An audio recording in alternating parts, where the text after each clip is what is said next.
We're live. Thank you. So this is the June 7th, 2022 workshop for the Eureka Springs Park Commission.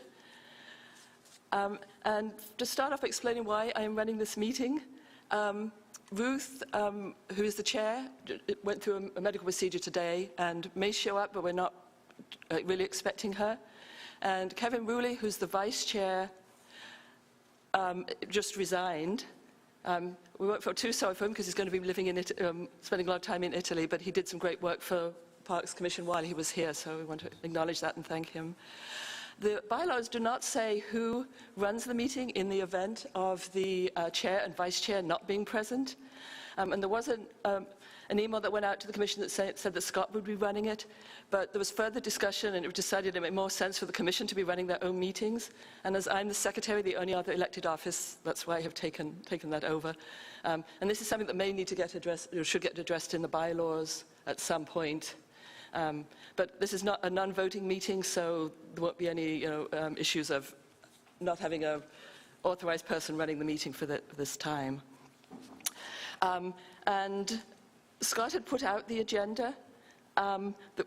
We have made one change, and that is that Sandy Formica is very glad to have her here to talk about the Lake Leatherwood Water Assessment grant. So I've put that up to the front so we don't have to keep her waiting for the whole meeting. But the other items will be in the order that was put out by Scott.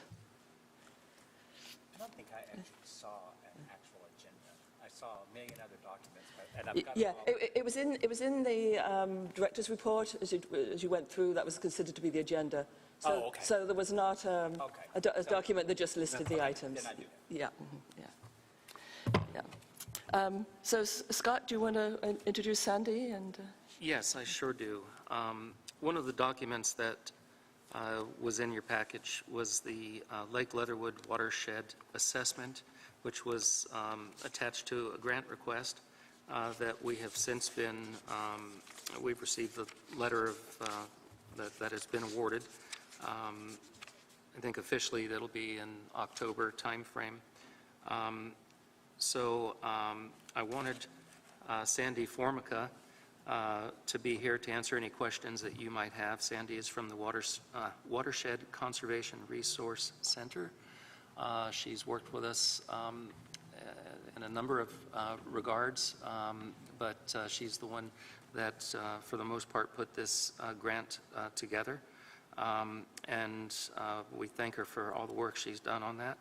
And because I am asking for a substantial amount of money, $55,000 in matching funds, I wanted Sandy to come here and explain briefly what the grant was about, why it's so essential, and I do think of this as very essential, probably the most essential thing I'll ask for in quite some time. So it was important to me to have Sandy here to answer any of the questions that you might have.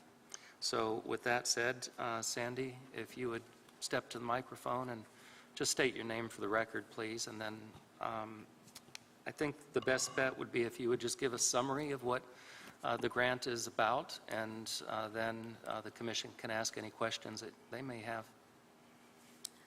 Okay, my name is Sandy Formica. I'm Executive Director of the Watershed Conservation Resource Center. We're located in Fayetteville, Arkansas. We're a 501c3 nonprofit organization. And thank you guys for inviting me here tonight. And I'm so excited that we were awarded this grant, or the Eureka Springs was awarded this grant that focuses on Lake Leatherwood. So just in a nutshell, this is a Lake Leatherwood watershed assessment. And whenever you do watershed assessments, you're generating baseline data that can help support later to fund solutions to problems that are identified. So this is like just basic data and information needed to be able to address issues that you guys are seeing in the Lake Leatherwood watershed. So basically, there's 3 components. One is to evaluate Lake Leatherwood, 13 square mile watershed, and look at sources of sediment and nutrients and to estimate the loadings of those sources. And 2 is to evaluate the condition of the lake, determine the extent of sediment accumulation, identify invasive and other aquatic species of plants that are impacting the quality of the lake for recreation, and review historical water quality data and other studies conducted on the lake, and collect additional data as needed. And then the 3rd is develop solutions to rehabilitate the lake, and that's going to involve forming a planning committee and discuss the options, and through the data and also the planning committee will generate recommendations that will address the water quality concerns, the excessive aquatic vegetation, and other problems that are identified. The project includes also has an outreach component for removing invasive species. Then the cost was is a total of $352,607, and the federal grant towards this amount is $183,045, and the non-federal is $151,640.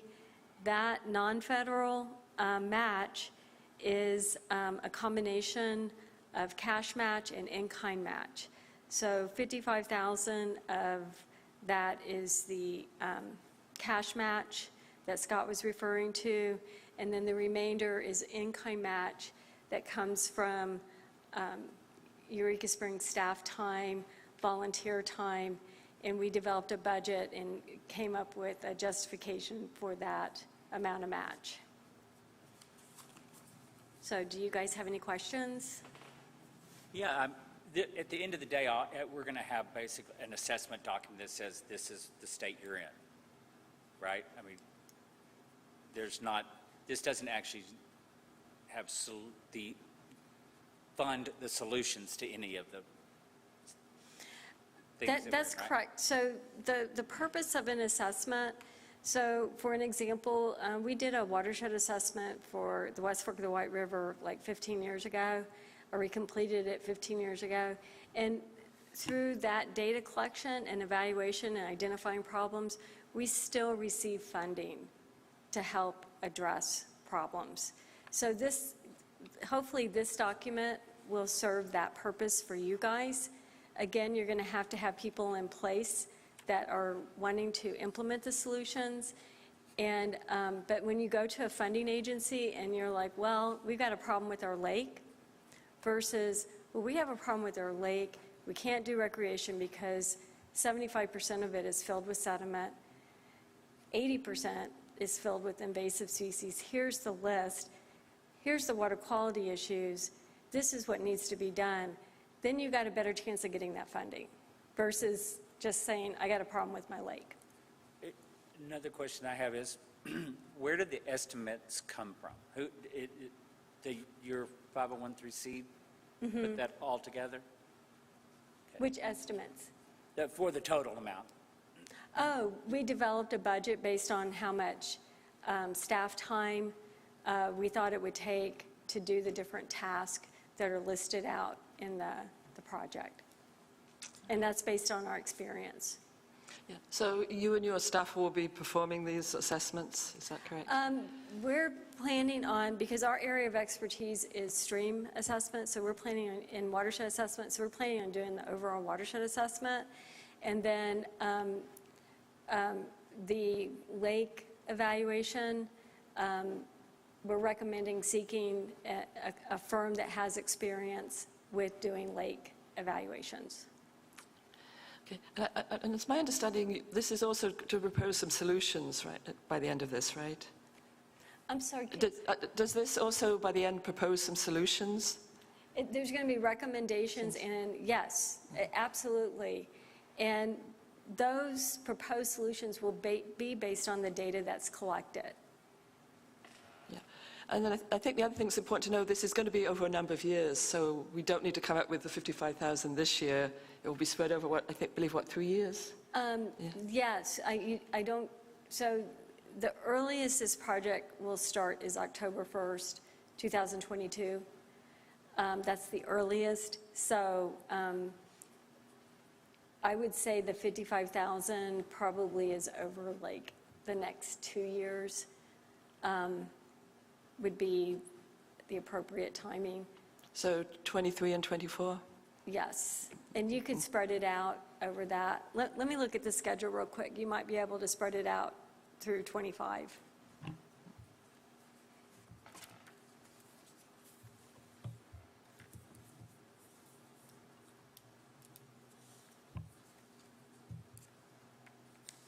While Sandy is looking that up, I would just comment that I understand that it'll be October at the earliest before we could start this project, but, you know, we have a budget cycle, of course, as everyone does, of a year, and the fact that we have that money earmarked in this budget cycle, if we do, we still have that, and we can allocate it to this, even though very little of that work will be done this year. We've got the money, we set it aside as in a reserve of sorts. Being newer to the commission, was this money already a budget line item for this year? It was not. There was, I think, $10,000 that was authorized last year. It wasn't a budget item. It was authorized in a separate meeting to hire Sandy's firm to do some initial analysis, initial work. She's the one that put us in touch with the NRCS, for instance. We've had some meetings with them, and there's a potential for them as a funding source for ultimately doing work in the lake, the solutions, that is. And that's still a possibility, but we have to have the data before anyone will act on any proposed solutions. But what part of that $55,000 has already been in a line item in our budget? Oh, zero. Zero. Zero. Okay. And our budget year is what, January to? Yes, it's the calendar year, yes. So if we want to spend any money this year towards that $55,000, it's got to come out of reserve? I wouldn't say that, and I should address that real quickly because somebody took issue not long ago in a meeting with the fact that we were going to be spending some money that was in reserves, and I put that in quotes. We don't have a specific reserve account. If I ever use that term, I think, you know, it just means the money that we have in the bank that Right, has. yeah, and that's what I Right. used. So we don't have a specific reserve account. We might consider that. We really should, probably, or a few different reserve accounts for specific long-term projects.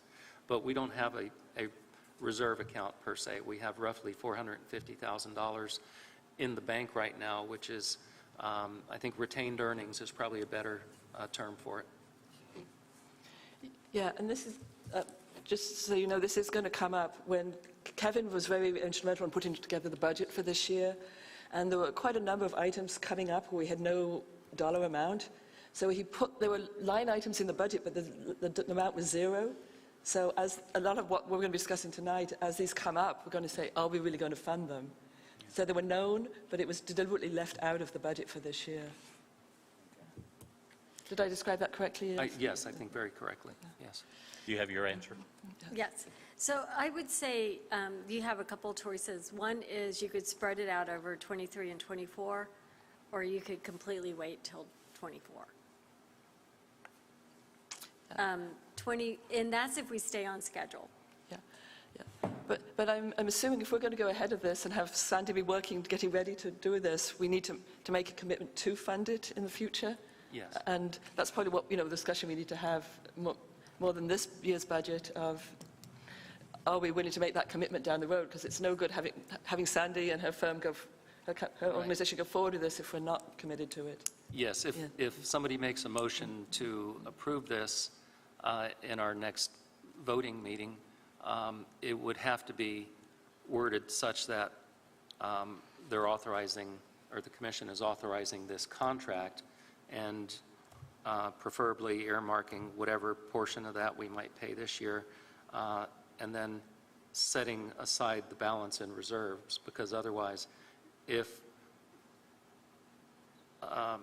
I come to the commission next year, and it could be a totally different commission, we know of at least one change, and that commission doesn't vote for something that we've already committed to, then we have a problem. So ideally, it would be that the money is set aside in reserve for the balance of the contract. Yeah, and let me just say, you could do the 55,000 in 23. It could be 100% in 23, 100% in 24, or you could split it over those 2 years. It's not really going to matter, because there's federal funds to pay for the rest of this. Right. Okay? So, yeah. Sandy, is there any possibility of us fundraising for that 55,000 from a different source other than our funds, or does it have to come from our funds?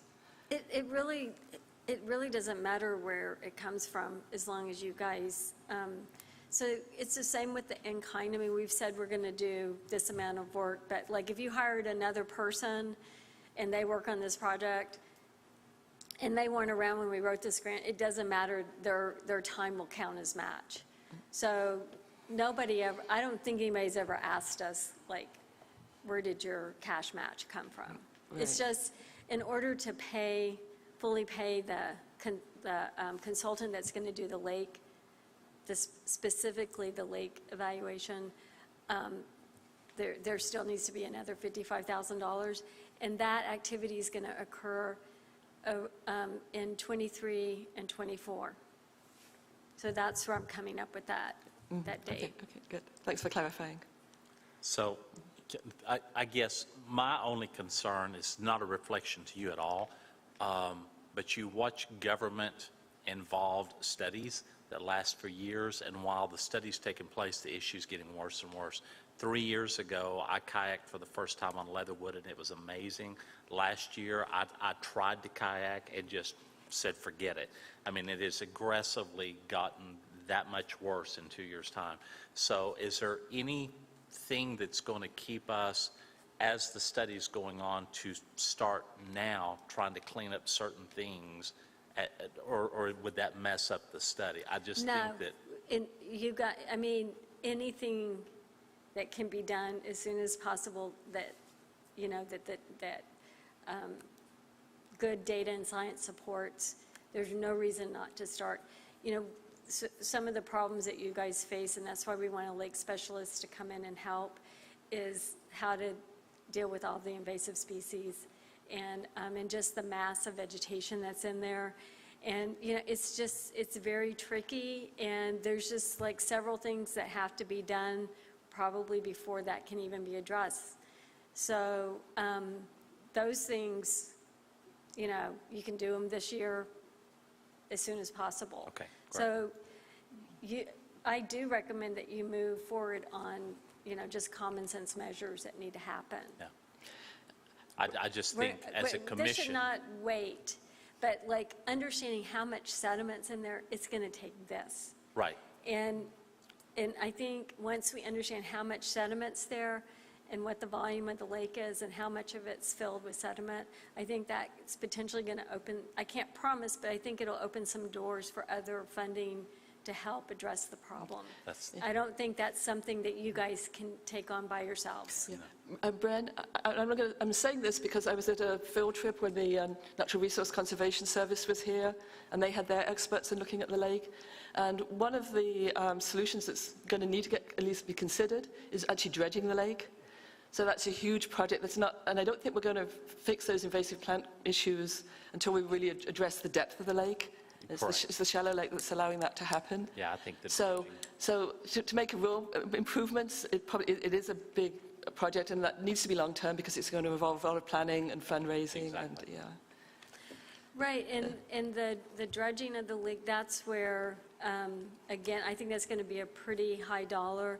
And part of this study is those experts are going to take sediment samples and see what the composition of that material is, what can be done with it, and come up with a cost estimate to remove. And then again, you guys have to decide how much you want to remove, how much you want to keep as wetlands, because it's kind of made its own wetlands.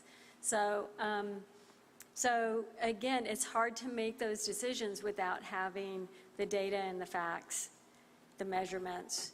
And I think you're going to feel really good once you start seeing that data about moving forward versus, somebody coming along saying it's going to be $2 million to remove all that sediment. Again, with some data behind it, hopefully we can help you guys find some funding to help pay for that. I don't know for sure, but that's what I'm hoping. Cool.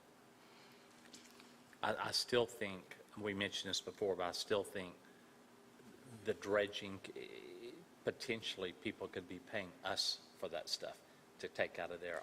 Arcola Sand and Gravel solely exists in Fort Smith, Arkansas to dredge the Arkansas River, and they sell the sand. I mean, they've got plants, so there's no And that- access for dirt around here. So That's the point of the analyzing what's If there it's to see if functional. it has any monetary value. Right. Yeah, and we will have to address the fact that there will be invasive seed mixed in with that, so it doesn't need to get spread, Yes. but maybe leaving it sitting for a while, it would, there may be options to deal with that. Yeah. Sandy, can I ask you a slightly different question? Where are we with NRCS? Is that going to be something that's going forward? Or? Scott, unfortunately, I had an emergency exactly when the meeting occurred, and Scott was at the meeting. But basically, they did an extra, they came back and evaluated the dam, right? Yes. So I think Scott can probably tell you more. The letter that they sent to us, they left the door open about addressing sediment. They didn't close the door. Is that how you remember it, Scott? Yes, it was very non-committal. Let's Yeah, put it was that way. non-committal, but they didn't say, no, we're not going to address the sediment. They did not, no. And they did agree to that it's a dual purpose Absolutely. facility, and that's Right. huge right there. Right. And what she means by that is when this lake was conceived by Hugh Bennett, who was very instrumental in our soil conservation service that was established, now the NRCS. And it was designed, number one, to catch the sediment. And then secondly, it was specifically stated that it was for recreation purposes. What that does for us is that, and they've acknowledged that now, is that it does indicate that that was one of the dual purposes of building this lake. So, because one of the people that were at one of those meetings made the comment, well, the lake was designed to catch sediment. It's done its job, so what do you want us for, in essence? And as Sandy pointed out, she says, yep, but that was only one of the two purposes that the federal government spent all this money to create this lake for. The other was specifically stated that it was for recreation purposes. So what that does is it gives them a reason, at least, to be willing or able to potentially fund some of the cleanup or dredging or whatever's going to be required. Yeah, and just to fill a little bit in the conversation we're having, the NRCS is federal government. They have a specific program that can help with, particularly around dams and lakes. But it's a long process. There's a lot of requirements to meet that. And I think all of us that were present on this field trip got the sense that we're maybe a little too small to fish. That it could lead to some very high, a lot of funding, but it may not be. They had some reservations about, going through this whole process, very lengthy, expensive process for us that was a smaller lake. And Sandy did a stellar job of getting them out there, having these discussions, getting them back in to come and look at, a second look at some of these issues. But it may or may not work out for us. So it's great that she's found us this alternative funding for this assessment that she's talking about this evening. And it's my understanding they're very interested in this assessment, and they're interested to see the results. So maybe that will spark their interest again in whether they can provide assistance or not. I would just say the best way to move forward at this point is with this study, and then revisit with them at a later date if Scott thinks it's time to do that. So they didn't like close the door. They didn't say, no, we're not going to help. But they didn't say, yes, we are going to help. Is that a fair way of saying it? Yes, yes. So I'm still hopeful. And not only that, I would add that just like some of the other topics we're going to talk about tonight, we have some intractable problems right now that we need to address, and we don't have the money to do it. And we're exploring multiple sources. I'll mention in a few minutes some of the potential sources that we have for grants. And likewise, with a lake like this, Game and Fish, any number of other agencies that we're not just stuck with the NRCS as a potential funding source for this. But I guess I would, rather than making a statement, I would ask you, Sandy, the question of, in your experience, without a study like this that justifies certain activities to remedy the problems like we have with our lake, what are the chances of getting a grant ultimately? Or is this an essential component of a request for a grant ultimately to fix our lake? Well, so first of all, this is the first time the Non-Point Source Program has funded a project like this. So this is, they're really excited. So they fund assessment, but to look at a lake. Mm-hmm. And so from that point alone, I think this is going to be groundbreaking, not just for you guys, but also for the state.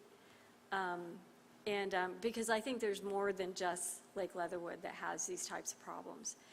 And when I first brought it up to them and asked, is this something that you guys could fund, because this is a highly competitive process, so it's a really big deal that this got selected. And there seem to be other potential possibilities for follow-up funding based on the assessment to address to address the problems that are identified. Does that answer your question? Just even through this program. But there's other grants out there that we can apply for. It's just, again, they're going to be more powerful if we have data. Thank you. Yes, thanks, Sandy. I appreciate your coming and your work on behalf of Lake Leatherwood. Okay, thank you, guys. Thank you very much. I hope we can do something.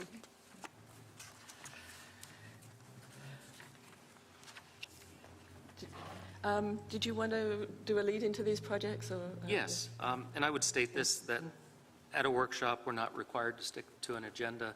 What I did here was addressed a bunch of issues in writing that have come to a head all at once, and putting it in writing, my goal was to spend a lot less time this evening and just kind of skim over some things and try to jump to some possible conclusions. But before we walk away from this conversation, Yeah, can I add one thing?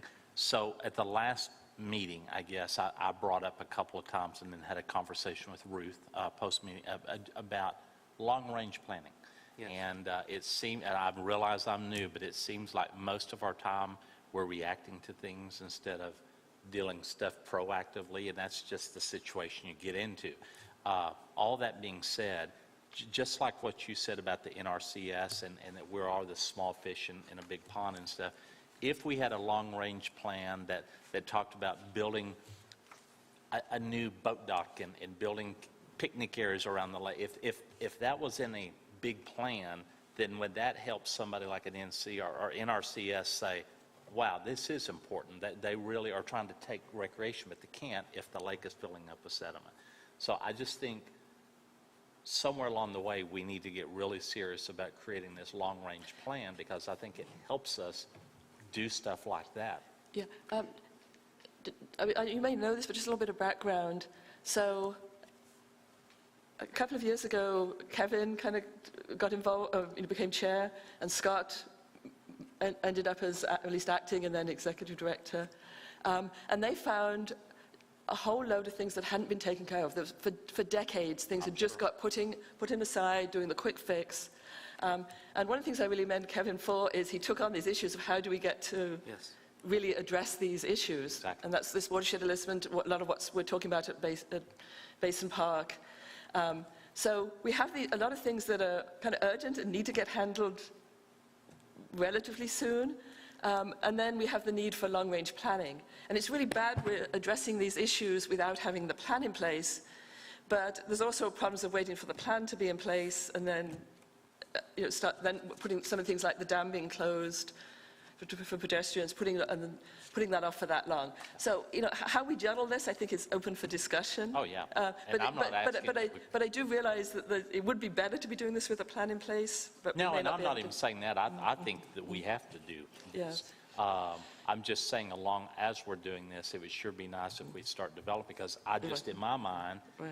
just your comment about we're the small fish in a big pond, with all of those future wish list things that we'd like to do at that park, it might get more attention and more funding because they say they've got a plan. This town has 1 million visitors. They could be doing a lot more at this lake based on these ideas instead Right. of we just need sediment out of the lake. So Right, yeah. No, I hear you. I would go a step further and say that had there been a long-range plan, at least a well-thought-out, well-crafted long-range plan, most of these issues that are costing us so much money now would not have been required because there would have been presumably appropriate maintenance. Take the dam railing. I'm about to drop some numbers on you that are probably going to be astonishing. And yet, when I think about that, if there had been proper sealing of that concrete and proper repairs when it was necessary, we wouldn't be spending the kind of dollars Right. that are going to be essential. So part of the planning process is planning for the maintenance and the care and not waiting until walls are falling down and dams have to be closed. yes. So I'm a big believer that we need to start the long-term planning process as soon as possible. And that's part of what we've been doing, of course. But yes, I think we definitely need something more formal. And I think that sort of goes to your comment about, commissions change, Yes. but the long-term plan wouldn't. Exactly. Yes. And if it's locked in and that's the long-term plan, then we've already got it all in The a great, skeleton. flow chart of what's next, where we're going and where we're funding, what year we plan on funding this and that kind of thing. So, yeah, I absolutely agree, 1,000%. I looked at all this, this is just typical Eureka fashion. Right. Right. Wait till it breaks down and it costs twice as much as it would have if you'd fixed it originally. Yes. Yeah. But here we are. Yeah. Yeah. So what I'd like to do is just skim through this and give some highlights. Which And- document are you on? I'm doing it by my phone, so. Okay, I'm looking at the written report of the executive director and agenda for workshop. Okay. So the first thing I want to mention is the Crescent Spring walls. As I think we're all aware, there was a wall that collapsed about 3 months ago, and it's been unfortunate that it's taken so long to be able to do something about it, but we had to get an engineer to do some work to make sure it was being properly fixed. We now have the engineering done, and as a matter of fact, Bruce Wright has begun the repairs for that wall that's fallen. Somebody did ask me a day or two ago, where did I get the money to do that? Well, we did have some money for just general repairs and maintenance. The reason I'm asking for additional money is to more or less replenish that, because this is a big amount. It's $3,500. I think it's $3,470 or something along those lines, to be precise. But there's also some trees that have to be cut. So it'll really be about a $5,000 hit to our maintenance budget. So I will be asking at our next regular meeting for funds for that. More importantly is if you look at the pictures there, and you can see I have a level up against that wall, and that's a 4-foot wall. And it is 8 inches out of plumb over that 4 feet. That wall cannot continue. And I've noticed when I go out there from time to time, I notice the amount that wall is moving. that wall is not going to stay put. It's fractured everywhere. It's fractured, it's falling over. There are 2 big trees that were planted, and here again, it's maintenance. You don't allow those big cedar trees to be growing Right. 2 to 3 feet from a wall like this, and that's a big part of what has caused this wall to be in the condition it is. I don't have an exact number yet. I did make a comment that it could cost over $100,000 to repair. That was a gut guess of a contractor that I had asked. I'm hoping it could end up being as little as $50,000. I should know within a week. I should have some more numbers on that. But I'm talking about fixing the wall itself, the long wall. I did make some suggestions as far as, for instance, fixing the portions of the wall that are due to potentially fail imminently, and I'll get prices on that as well. But that's where I mentioned the possible seats, we have a little drawing of how we could build seats into the wall. The engineer had indicated, I had mentioned that as a possible solution just because I wanted to avoid the problem of old walls that are not just have a lot of patina, but that are actually starting to crumble, and then new walls with new stone, and you just have the stark contrast. So I thought, well, in the areas where we are making these changes, we could build in seats like this, because that's a long wall, and there's a long stretch from the library all the way up as you're heading towards the grotto, where there are no places to sit. So this would add some features that would break up that long span of walls. But the engineer did indicate that, yes, by having those 90-degree angles in there, it actually is going to act somewhat as a buttress, and it's actually going to strengthen those walls. And so it's a feature that initially I was thinking of just because it would be aesthetically pleasing and give some people places to sit. But in reality, the engineer indicates that it would be very useful as a way to strengthen that wall. So hopefully by our next meeting I'll have some more accurate numbers and would ask that the commission approve the repairs to that wall. And I would say that this ranks very, very high as far as my priorities, because I do believe that it's a safety issue, that we need to take action on this right away. So, and again, I said I'm going to skim all of these, and then we can have discussions if that is acceptable to you. The next issue was the repairs to the pedestrian bridge on top of the dam. That is something that unfortunately I have received some numbers on. I didn't have all the numbers that I needed when I authored this, but the numbers that I did have were for the architect to come up with the complete proposal on how these repairs are going to be done. And let me just explain how these repairs would be done, is that it's almost like a dentist going in and doing caps. The concrete, both on the posts and the rails themselves, has started to chip, to crumble. In many places, it's gone completely. So what they will do is, just like a dentist would, remove the crumbling material and then actually create a mix of concrete that is going to look very similar to what is there now, and then repair it like that. So it's a very time-consuming, tedious process, literally doing one at a time, and so it is a very lengthy process. Once this Phase 1 assessment that I reference, which I now know is being projected at $30,000, and then $30,000 for the architect's work. So that would be $60,000 just to come up with an accurate design for this. But that's just the start. I pressed for, they were reluctant to give us numbers, not having gone through that first phase, but when I pressed for, I said, give as broad a range as you need to give a level of comfort.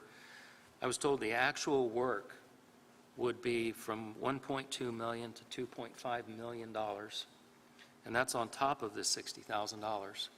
That, of course, is something that this commission does not have the funds to do, nor will we have the funds to do. Even if we got on the tightest budget we possibly could, we couldn't save that amount of money in a decade. So where do we go from here?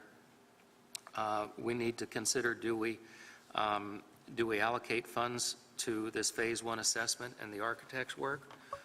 Or do we, as we might in all of these, look at options for grants? I spoke with Kylie Heverdes a couple of times. She is the one who works with, or most with the grants, the historic type grants. HTC. And I asked her, out of all of these projects that I put lump sum in this document, out of all of these, which does she think we have a good chance of receiving funds through grants from historic funding sources? And she mentioned the two that she thought had the greatest chances of success were the STAM project, number one, and then secondly, the bathhouse. So the dam, by the way, the NRCS's report that they did on the dam, we went all the way back, looked at the original blueprints. They did site visits, 2 of them. They gave the structural component of the dam itself a thumbs up. The dam is safe in the sense of it being structurally sound. What's not safe is the railing, and they did say in their written report that it was the correct thing to do to close the dam down to pedestrian traffic, pedestrian use, and that unless the dam railing got repaired, that it should remain closed. So the most likely or the most common sense approach, I think, at this point would be to have Kylie pursue the grants that she indicated she could pursue, hope that we get lucky. Like I said, I was very surprised she felt that this was one of the top projects for that potential funding. And then possibly we look at one of the other things that was mentioned, as Sam Dudley had spoke about a month ago, about possibly extending a trail down below the dam, putting a bridge similar to the one that was recently done on Leatherwood Creek, putting a bridge across down below the dam, and then another one up above the dam so we can continue or reestablish the circumnavigation around the lake, while it would take a minimum of a year to apply for a grant and know whether we got it or not, and then really another 2 years, if not 3 years, to get this work all completed.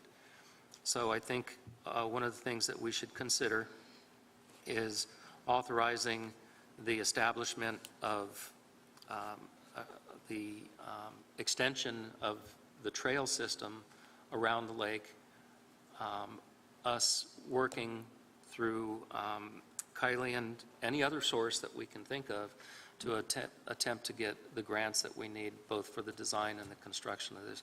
We simply can't come up with $2.5 million.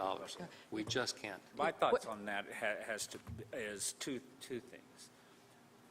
Yes, it's a historical dam, and yes, you want to keep it as historical as you can. But if you can't, then you need to come up with another solution. Yes. So we need to think about what is another solution to those handrails that doesn't cost $2 million. Yes. And people might say, oh, yeah, there's no law that says you actually have to do a certain thing, especially when it can't be done.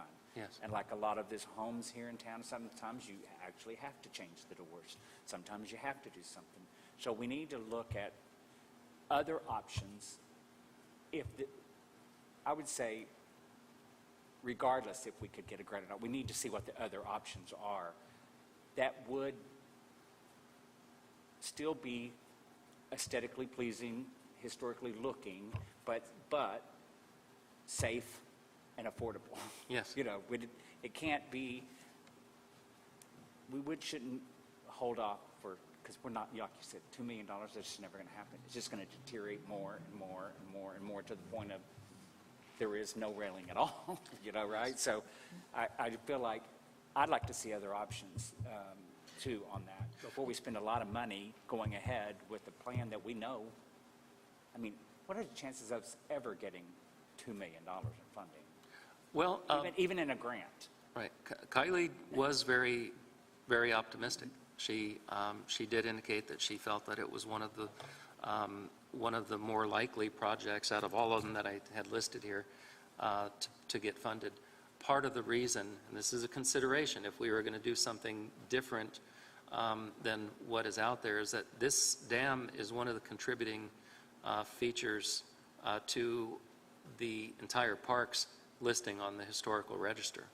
So if we don't restore this, there's a potential that we could lose our status. We already lost it on the pavilion, which was one of the contributing features, because it had to be completely restored, even though it was done in a very accurate historic context. Because it was entirely new, we lost that as a contributing feature. So that, I'm not arguing with you, I'm just saying that's one of the things that we would lose. I totally understand that. I was on HTC, and I understand how that works, but what I know is half of this town is already, that was contributing, is no longer really contributing. Right. So they like to use that a lot. Yeah. But it's not designed to keep you from repairing something and just let it continue to deteriorate no matter what. Right. Right? So the HTC, not just our historic, but the whole designation of the historical district, they understand that sometimes things are gone so far that you have to come up with another plan. Yes. And so you have to get somebody that can design something that looks, period, but it's not a $2 million trying to recreate exactly what was done. And let's say that way back then, that was the wrong thing to do in the first place. Are we really supposed to do the wrong thing again? Just because it's historic? So I just think we should have another option. Yeah. That we could present if we need to. Yes. Yeah. I don't disagree with you, but some of the funding will come because it is historic. So if we do away with that factor, we're going to have to look further. Maybe we can do it as recreation, or look at what other grants and funding might be available, and make Will you sure we guys have go back something and look lined and up. see how much money has ever been, and these grants, sometimes they're 25,000, sometimes they're 50,000, but I guarantee you, we've never had a grant with anything to this kind of dollars. Well, I think we have to, For historic purposes. in a situation like this where we've had to close down a resource, a very popular resource, that I hear about frequently. When are you going to get that dam fixed? Yeah, it is something that we need to try to get fixed in a historical fashion if we can, which is why I do believe that the best course of action is to get the bridges and the trails extended to buy us the time. We don't spend a decade trying to get grants, but if we took a year or year and a half to try to get some grants, and we are fortunate enough to get one that allows us to repair this in a historically accurate fashion, then we're going to be glad we did that. The extension of the trails and those two bridges would give us a way to hike around the lake, bike around the lake, whatever the case may be in the meanwhile. And frankly, those are little trail, knowing the areas that we would do that, those would be very useful features even if the dam was reopened. Right. So I think, and what I'm proposing, I think we have a good chance of getting grants to do those bridges as well. But I would hate to give up the hope. It's worth a year's worth of fighting to try to get grants to. I agree, as long as we continue on with the trails and get the loop back as a whole loop. Absolutely, yes. Yeah. So that is what I'll be proposing. Again, I put all of these issues here that we have together in a lump sum to show, and I didn't even know that we had a possible $2.5 million price tag on that. Yeah. Yes, So go ahead. before you move on, can I just clarify one thing? Kylie, does she think she can get money for doing the assessment, or just for doing the project once the assessment's done? For both of those two projects that I mentioned, and I don't want to speak for her, so Right. our discussion was not all that long, but she did say that she was optimistic on both of those projects, and that, yes, they have grants for design and for the implementation. Okay, cool.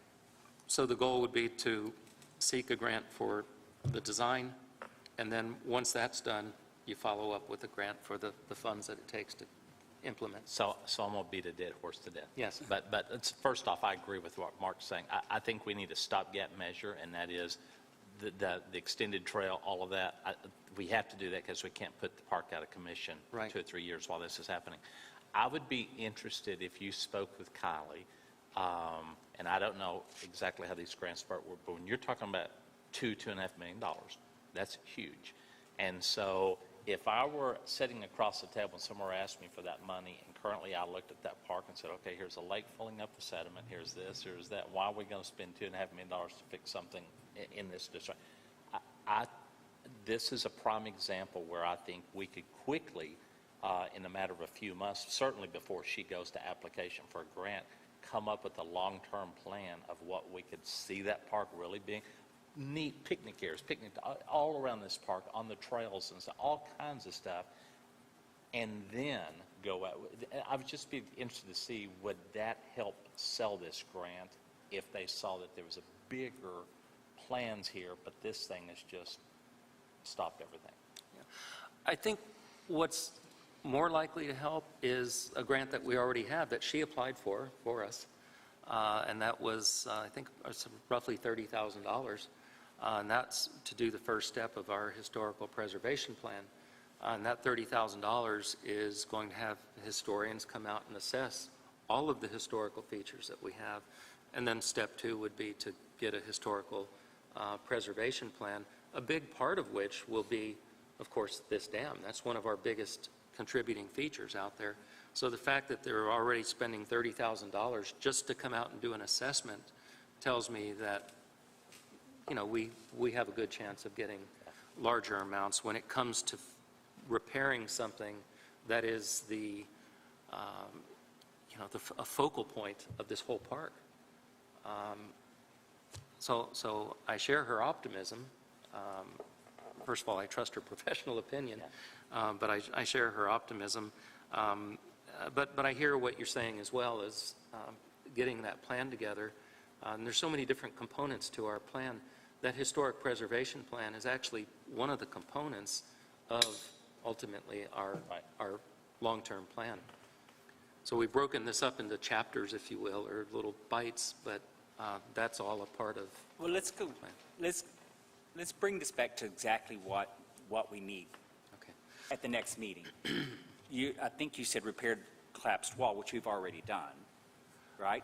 The collapsed wall. Repair the collapsed wall. Okay, so the budget request is. It's not done, it's being done. Sorry to interrupt you. So it's to cover that. Yes.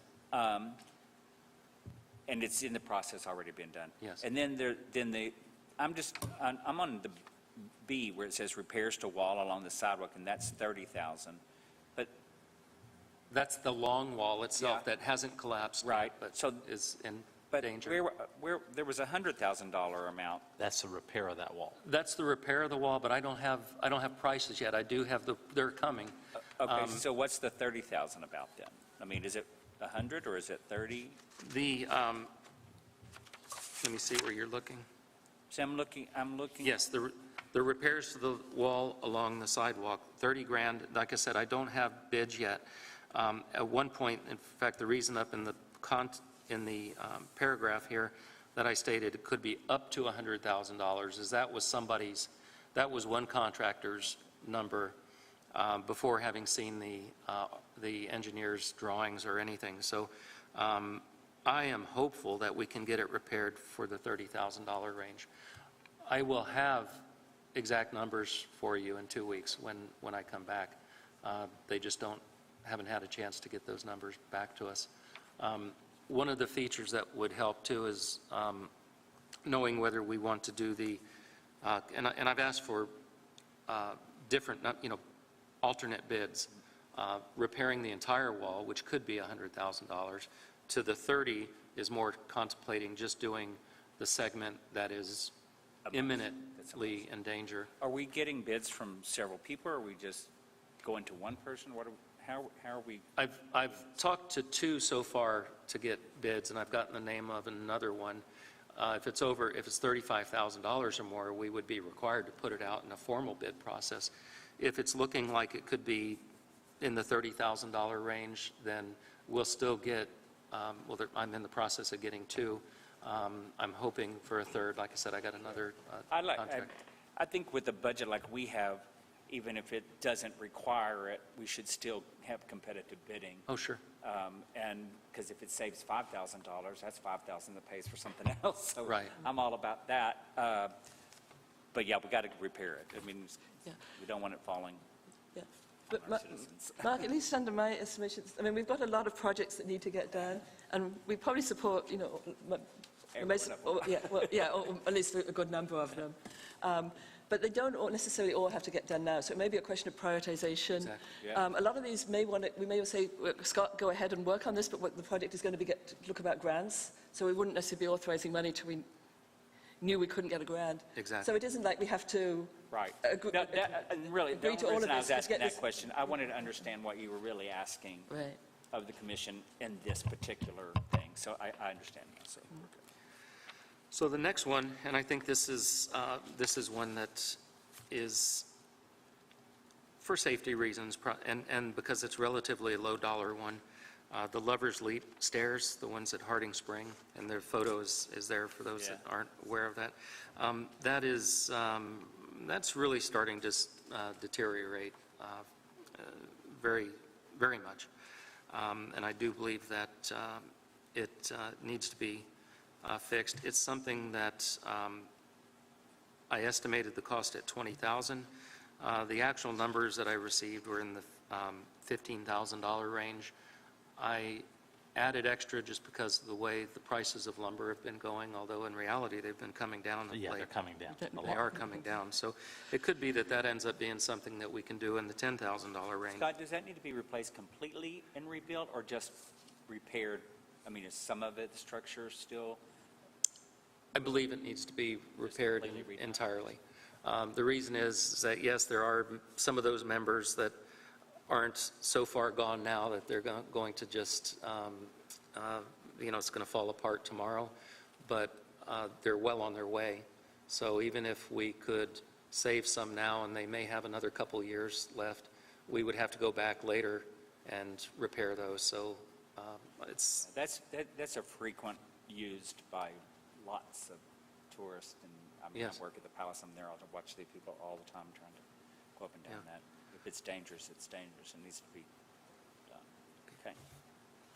So the next item that is just an issue is that for years now, in fact, long before I was here in any capacity, a shop at Lake Leatherwood City Park has been proposed many times, and it's desperately needed. Unfortunately, we do have hard numbers on that, and that 91,500, that's an accurate number. That's what it would cost at this point to construct that. I throw it out there as one of those items that I know I can assess the chances of that actually getting approved, given some of the other things that we have, but it's something that we did obtain the numbers on, and so I included it in the mix. What type of structure is that? That would be a metal building, and we did talk about the possibility of constructing a stick-built building, which would be less expensive, and that's a possibility as well, but it's not going to be substantially less expensive. That might be in the $70,000 range, so I guess that is substantial in some people's mind. There's a $20,000 difference, but Who did you go to for a bid on that?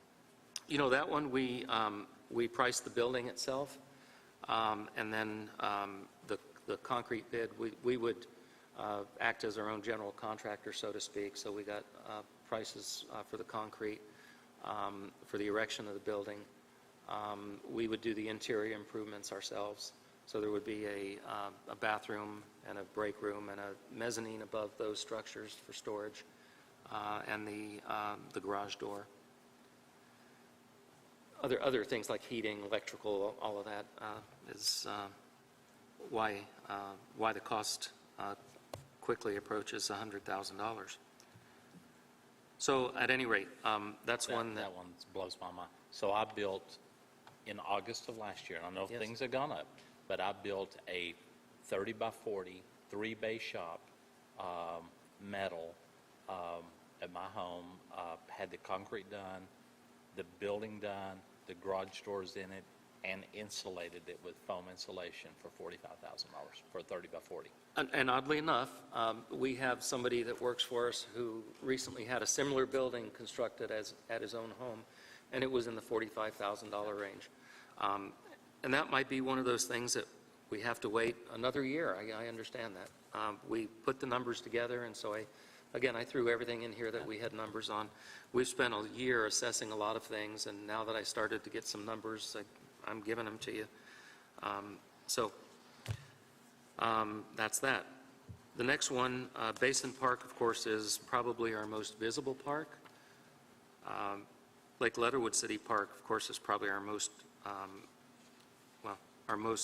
recreationally speaking, is probably our most used park. But as far as, we do get a lot of people through Basin Park, so it is our most visible park, I would say. And we all know the condition of it. This whole saga started when we had a grant to replace the stonework underneath the fountain. As we got the engineering done for that, we found, and this goes to something we were discussing earlier, how things are put off. 10 years ago, McClellan Engineering had assessed that area, and they said, in 10 years, this is going to fail. And they said 10 to 20 years, but they were correct on the lower side. And so that's what's taken almost a year to try to get engineering done for this. We have the proposal. I actually brought it to the commission 2 months ago, and Commissioner Rulli had a question, which I've since clarified. So we do have the engineer that was the successful respondent to the request for proposals. They, of course, have given us their hourly rate schedule, which is one of the documents that I provided there. And I have one copy of everything if anyone needs to look at any of these. We have an existing contract with that firm, so really it ends up being just an addendum to that existing contract. So they're looking at roughly $20,000 to engineer the repairs underneath that concrete area. And what we would hope to get out of that, the deliverable, would be the engineering drawings to repair that. This first step is just that. It's assessing what needs to be done to repair the mess that we have underneath the concrete there. The second aspect of that would be the architectural work for the band shell. The band shell has issues that does require it to be repaired. How long will it last? I can't say. It's not one of those things that's imminent failure. There is some rot that's due to water issues that have to be repaired before the band shell can be replaced. And it's those water issues are what's caused the problems. And so the architectural work would be to provide a design for the band shell itself. Any questions on that? So Scott, Go ahead, I'm No, sorry. go ahead. No, you're- No, go ahead, please. My question keeps coming around some of these old contracts that we have with McClellan and this other that are back from 2014. So we just keep using the same people over and over because we have the same contract with them forever. And I just feel like, that's a long time. 2014 is a long time ago. And there's got to be other architects, other engineers, other people to bring in here and do this. And I'm not talking specific about this because Yes. that was already determined and done. But for future things, I feel like we, as a person just coming in and looking at this stuff, I feel like we stick with what's easy on some of these contracts. the same architect, the same engineers for all these things, just keep using the same one. And so when we look at these rates, who's making the decision whether these rates are good rates? Are they just because they said so? I mean, I even look at, when I think about like the girl that was just here talking about, you know, yes, they're a nonprofit organization, but that doesn't mean they don't make money, that she's not selling us something too, right? They're in business to make money to do their stuff. So I feel like maybe we could be a little better at competing some of this stuff and verifying some of these rates.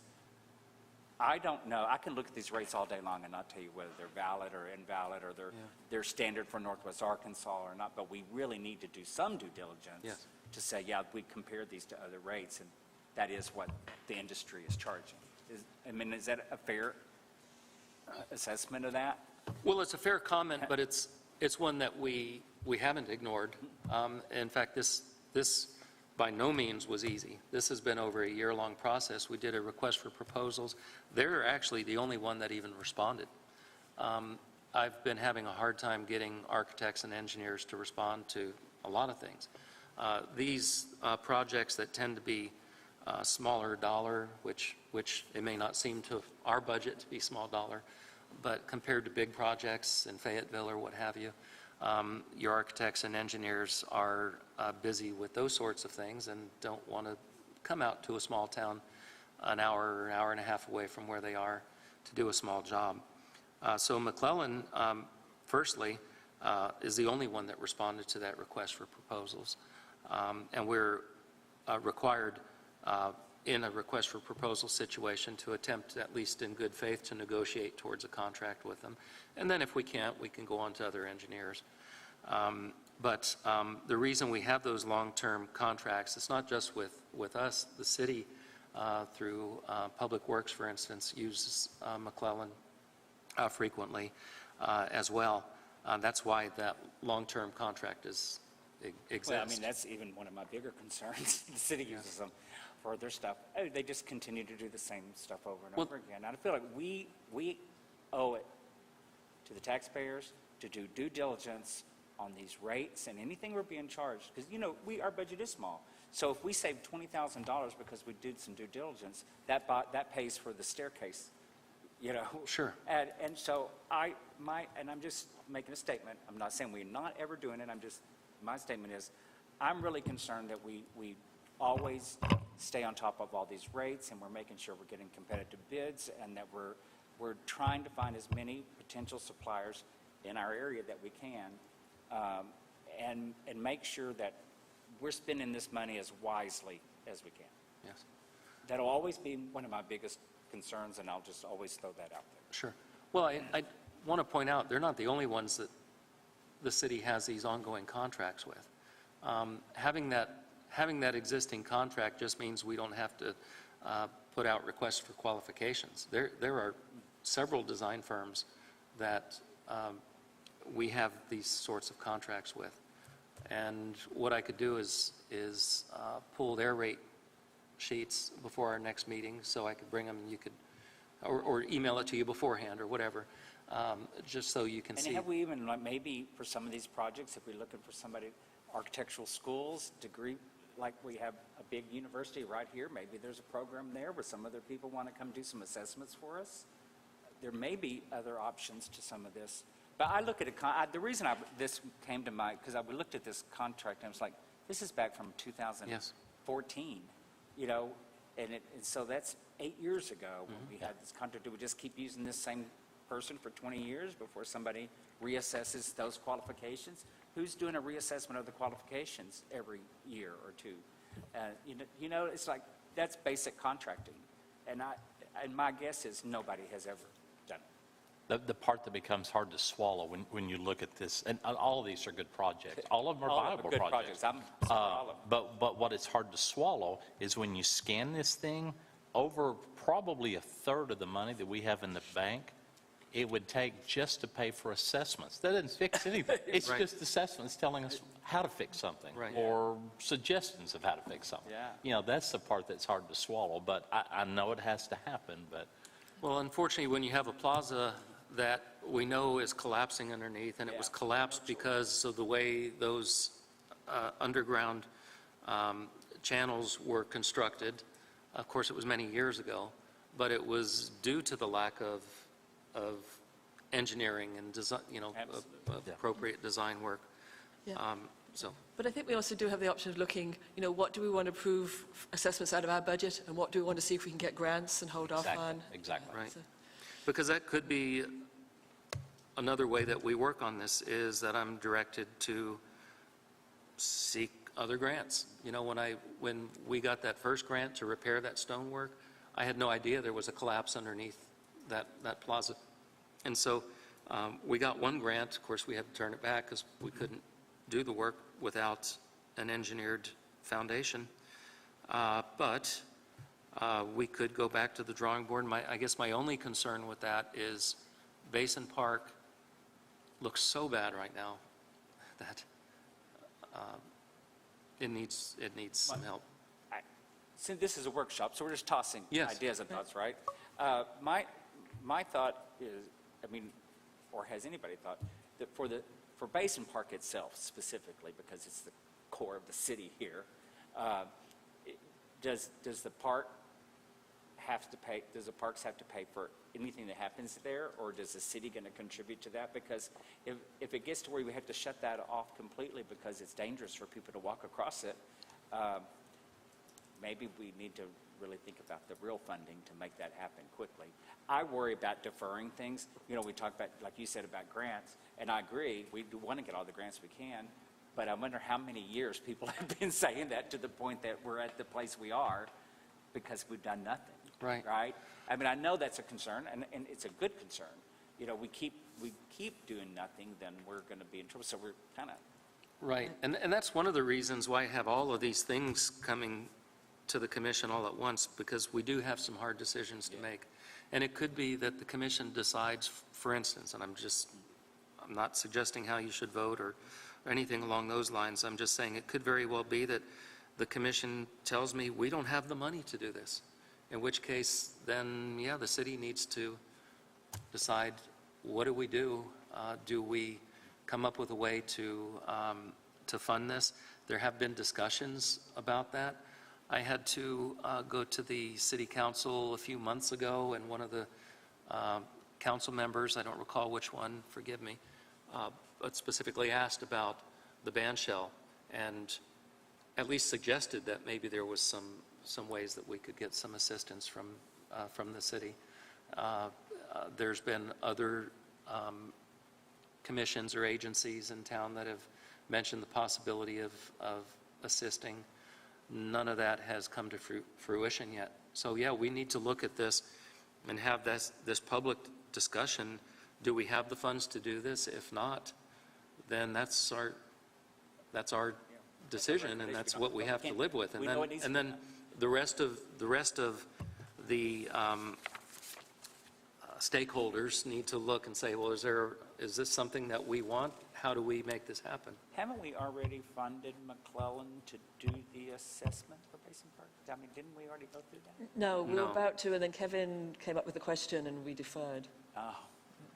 Oh, that was about the architect. Working with, Right. Right, yes. right. Yeah, And the answer to that, by the way, is that, no, this phase one specifically was for doing the assessment Yes. Right. of all of Just the that. assessment, And don't get what the exactly, architect there was no design work about, okay, here's how we're going to change the park. It was simply, how are we going to fix the problems that are keeping you from repairing your fountain? I think Basin Park somehow has to become a major priority. I agree. Because if you look at the schedule of Eureka Springs from early March through about November 1st, every single week they're on the calendar events.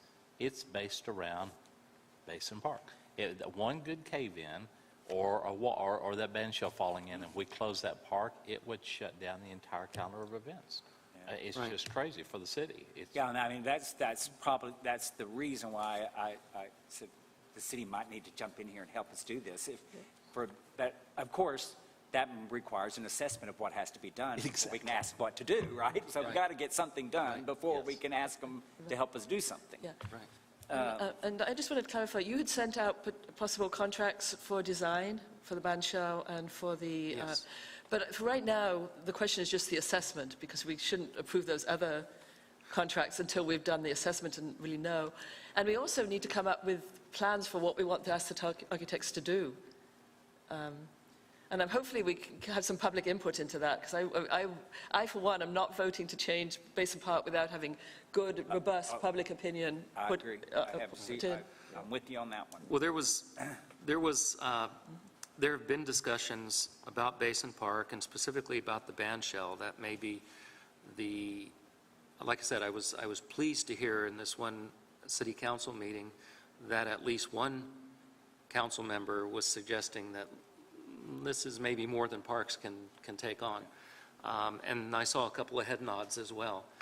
I did suggest at the time that maybe it would make sense to have kind of a joint work session between city council, parks, and other agencies or commissions that have suggested that they might be able to I would imagine help. preservation would be interested in that. Exactly. This is not something, the design work that I'm asking for now, and one of you just said, I'm sorry, I forget which one, that all this money I'm asking for is pretty much just for more assessment, more design work. It doesn't actually fix anything yet. So yes, in reality, we need enough funds to design and implement changes to Basin Park, to Crescent, to the dam, all of these things that are way beyond our budget. Yeah. And if they're going to be fixed, the city at large needs to come to terms with the fact that Parks and Recreation Commission cannot fix all these things. Right. We cannot. If we took 20 years of our budget, we couldn't fix all of these things. And so, as you just said, what happens if that plaza does totally collapse and we have to totally shut it down? What happens to all the events that take place in that park? They're done. And at that point, it's closed for years. I'm convinced that the city is at that place now where that's the kind of thing that's going to happen before something really happens. Yeah. So I'm concerned. I'm concerned that safety is obviously the most Yes. important thing, and we need to make sure that that's safe. So the assessment, that's what McClellan's coming back with, right? When Oh, we yes, approve that. yes. That's what we're trying to get done, right? Right, yes. So we're trying to get at least the very basic of what has to happen there at that part. right. Right, and I feel like that's a no-brainer. Yeah. That's, And I totally agree with you. When it comes to the design, we need to involve, even if it's one meeting and anybody show up, we need input, because you're playing, crossing a dangerous line when you start redesigning that thing. I Yeah. totally agree. But I shared with you a month ago, and I still believe this. I don't know what year that park was designed. It was 1800s, so I'm not sure what they did for events in that city on Spring Street back then.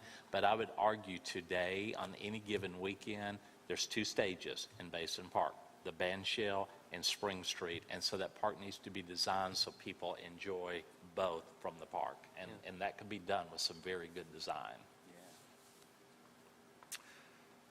All right, are we ready to move on? yes. Real quickly, I'll just state that the shop building at Harmon Park, the roof is in very poor shape. It's actually started to leak. We might be able to get that leak itself repaired, but oddly enough, I had pointed out to Commissioner Rulli, I don't know, 4 or 5 months ago, I pointed to that roof, and first of all, it's a very flat roof. I mean, it does have a pitch to it, but not enough. In fact, you couldn't use a shingle roof under today's code because of how. Is that the building next to your building? Yes. Okay. Yes. So what's recommended is a standing seam metal roof. $13,500 is a hard bid on that, although that's only good for 2 weeks, and that either has just passed or is about to. But at any rate, those are hard numbers for that. If we simply repair the leak, it's liable to happen again and again and again. It's, again, it's Will it the match the roof of the building for the offices? no, it will not. That one, if we did this, then whenever it came time to replace that other one, do it we the would same replace that at that time. That roof, first of all, the pitch on that roof is adequate, and secondly, that roof is in much better shape than the one I'm talking about. Yeah, yeah. So I don't like the idea of just continually repairing things without fixing, but in this case, we would have an option of doing a quick fix, at least putting it off for a year or two until we do the major repair. Yes, have you seen, have you taken note of the roof, the condition of it, and all the moss and all the rest? It's, okay. No, actually I haven't. So the point is, we may fix it today, and again tomorrow it It's like leaks an again. old car, you It's- just keep putting parts Exactly. on it. Pretty soon you could have bought the whole car. So can we put it off for some period of time? Yes. Is it advisable in this case? I would strongly suggest that we get that one repaired. What's parked under it? Pardon? What is under that building? Right now, a lot of tools. Yeah, that's what I'm It's- getting it's at. the- What's getting wet? Right, is what I'm- it's the only workshop we have, so power tools like our table saws and those sorts of things. So it's not just, it's the damage that it could cause by leaking. Well, right, and if you get leaks, that water infiltrates and makes, The walls, the What- the wood, walls, the the- mold. yeah, everything. So, yeah. I think that you have to treat that like you would your own home. yes, yes. You know, it's a building, a good building that we have to maintain. And I- This warranty on this particular roof, just real quick, did you list that in there? It's like I don't think I listed, it might have been in the, it's a pretty think I good warranty, provided- right? The way that's, typically for a metal roof, it's 50 years. yeah, so we wouldn't have to do this again. Right, and as a standing seam metal roof, it's not like some metal roofs where they drill down through the metal. All of the screws are completely hidden, so it really, you don't have the leaking problems that you often have with the other type of metal roof. And I will examine the budget a little more closely and see if there's another place that we can come up with at least a portion of that. Again, my goal here was to show you all of the things that we have that we need to come up with. There's not a whole lot of room in that budget to take money from another area, but I can sharpen my pencil and see what I can come up with. But this is one of those that I do think needs to be done. The next one is the grant match for Lake Leatherwood watershed assessment. I won't address that since it was addressed at length. Item J was the trail extension and the 2 bridges. I need not say any more on that. unless- Actually, I would like to Okay, address yes. it. Yeah, so there's been a lot of criticism of the bridge that was built by the ball fields. And I wondered what engineering went into that or would go into these new bridges, what design standards are there standards that should be followed, and did we follow them with that one at Absolutely. Best- That one was engineered. Don Johnston was the engineer on that. It was engineered. I'm not sure what criticism you're referring to specifically. We had a flood out there a few weeks ago where the water was 2 feet above that bridge. The cables that serve as the railing, the reason, because I talked to Don about that, the reason he had those cables like that is they loop around and then they're connected with a bolt to hold them together with friction, basically. And so when what happened where you have a flood that comes and hits that bridge, those loosen up, those cables break free, and we had it repaired in 2 days. So the bridge functioned exactly as he designed it to. Yeah, I mean, but I know there was also some of the base around the end of the bridge got washed out. Oh, sure. It was repaired. Yeah. That's fine to do it one bridge where you can pull a vehicle right up to it. As you start putting more bridges and less accessible, that becomes more of an issue. I mean, this wasn't a 100 or 50-year flood. It wasn't anything exceptional. It was a heavy rain for sure, But, is it great to have a bridge in a place where it's going to get flooded 2 feet with just a not that unusual rainstorm? I mean, I think these are issues that need to get addressed. And I'm particularly concerned about the one that's below the dam, because right now we cannot drain that dam, but we should be able to. And there's a valve in there that's broken, but hopefully at some point it will get fixed. So we have to, I mean, and it's not like we're going to do a big flood out of there, because we obviously don't want to wash the stream banks away, but we do have to take account of that when we put in that bridge. I'm not sure there's a great spot for a bridge that's going to keep it, way above the water. So I think there's a lot of issues we have to make sure. I mean, I don't think we have to rush to put in these bridges. If we're going to put in a bridge, we need to make sure that it's done correctly, because we're going to be living with it for a long time. Well, the comments on that are, first of all, the location of the bridge. There weren't a whole lot of places that could have gone to get us from the parking lot at the ball fields to where the turnaround for the shuttles and the hiking at the trailhead. So it had to be, somewhat within that area. But we did examine all of and there were several field visits out there where we examined all the possible areas to put it. If we had put it upstream, it would have had to have been 2 to 3 times longer. The stream bed up in that area is a lot wider, it's flatter. So we had to go to an area that had stream banks on each side. And if you can hike along the creek there, and you'll see there's not a whole lot of places that have stream banks like what we have. So there really,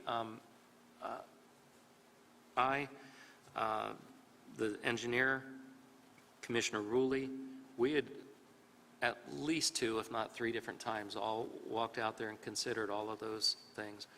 There was a time we had even considered putting it up near the bridge that's up on the road, since there's already a bridge there. But if you look at how flat that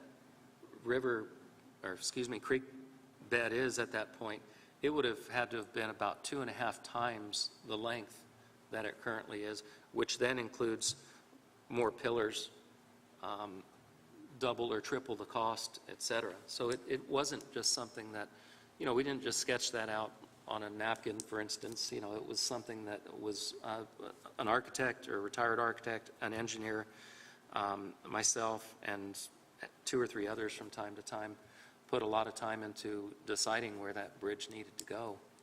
As far as areas like where the gravel washed out, that was just gravel. I mean, if we wanted something permanent there, we could pour concrete there, and then that would be permanent. But given the cost of replacing a little bit of gravel if we have a flood. And I would also add that it was one of our biggest flood events down there. We had 18 inches of water in the bait shop. Now, that bait shop has flooded before, but 6 inches, 12 inches. This was a lot of water, more than we have seen down there. So the sites for the 2 new proposed bridges, how do they compare with the bridge that we already have? The one upstream is actually a really high up area. I've walked it with Sam. I actually spoke with Sandy Formica about possibly doing a stream bed assessment there for us to decide, hey, if we're going to hire these people to do a watershed assessment, we should at least look at, well, if we put this bridge where we contemplate, does that make sense? So we could get their input. However, the bridge would be much, much higher in this particular area than this other one. Down below the dam, we have a lot more opportunity as far as picking the spot that would go into. And you do get a lot less water because the dam, the lake is a holding tank of sorts that as you get that big rush of water in there, a lot of it's held in the lake itself and is released more slowly into the downstream portion of that creek. But there are a number of more spots down there that we could put it options that we had for that bridge by the ball fields. Okay. And, I mean, one of the issues with the bridge that got put in was, well, the commission, at least some commissioners knew very little about it. I mean, I knew nothing about these meetings, and I think I was on the commission while it was happening. I believe you were. Yeah. I mean, the only vote I had on this was when we approved the budget last December, and there was a line item, and it wasn't marked out. I mean, I noticed it and called it out and asked about it. It was just put in there with no discussion. I knew nothing about design. I knew nothing about placement, and I was told the budget has to pass. That was the only discussion, and I'm talking about it now because I'm actually still upset about it that would happen. That I would, that as a commissioner I'd be put in that situation. But the public knew even less because I didn't know, so they obviously didn't know. So what would be the plan for this time to making sure this is public and the public has input, and when they see materials show up at the site, they know what it is? Okay.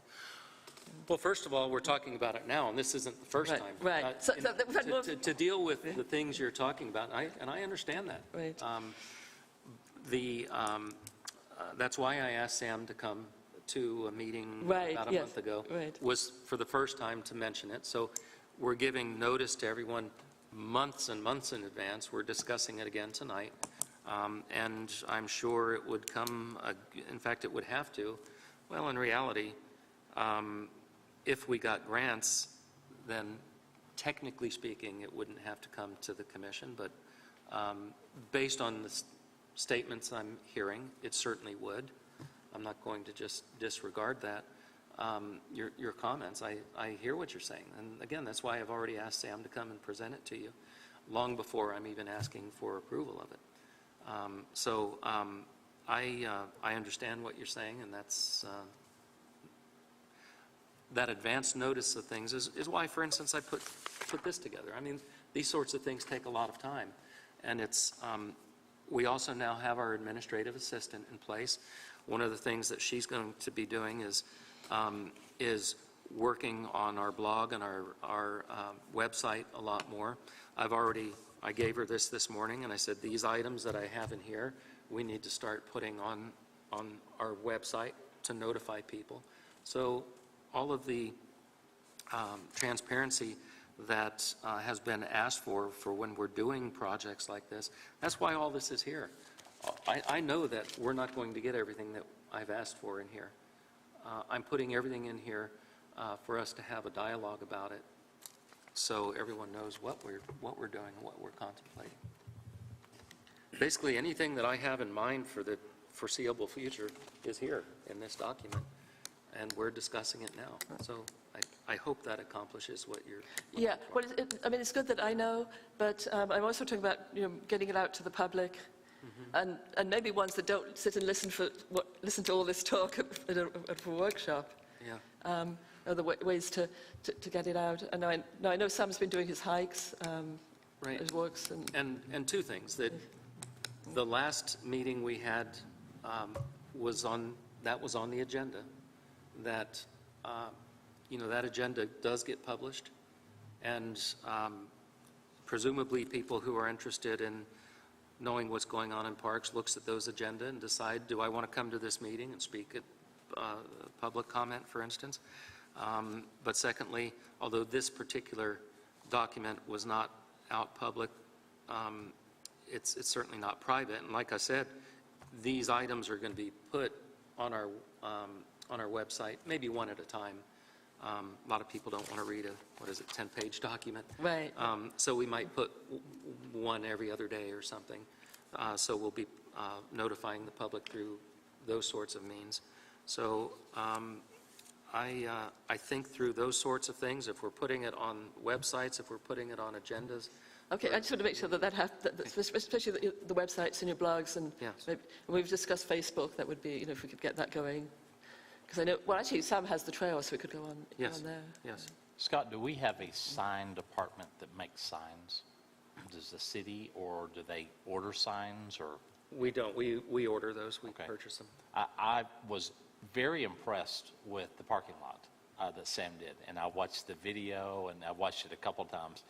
Did you see the video he did? You know, I haven't seen the video. You mean Yeah, the- I've seen it. He yeah. did it on Facebook. You mean So- the one up top? The one up on Yes, top. I've been And, up to see it. But I went back and I watched it twice, and I picked up on one thing. As he's walking along, he's asking people, you know, now be sure and don't block this, and be sure and park here. And how many people are going to watch that video?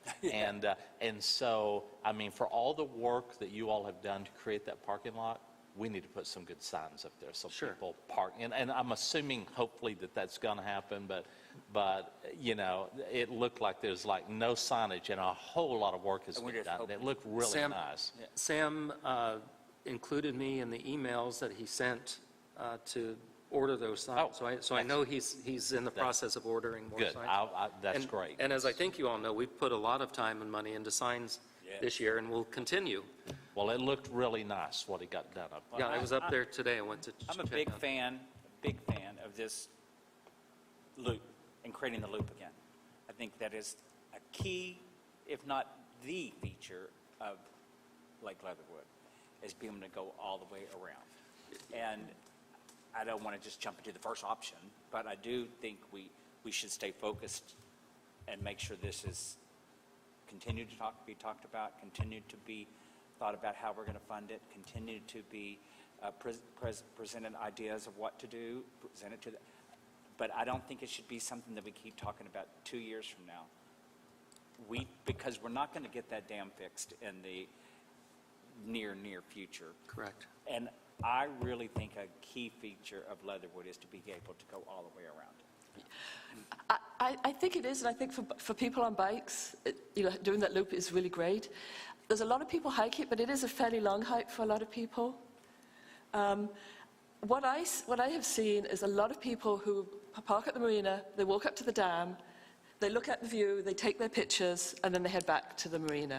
And I want to make sure in doing this loop, it doesn't then become, oh, we've got our loop, we don't need to have people walking on the dam. Because I think we lose a lot too if people can't get on that dam.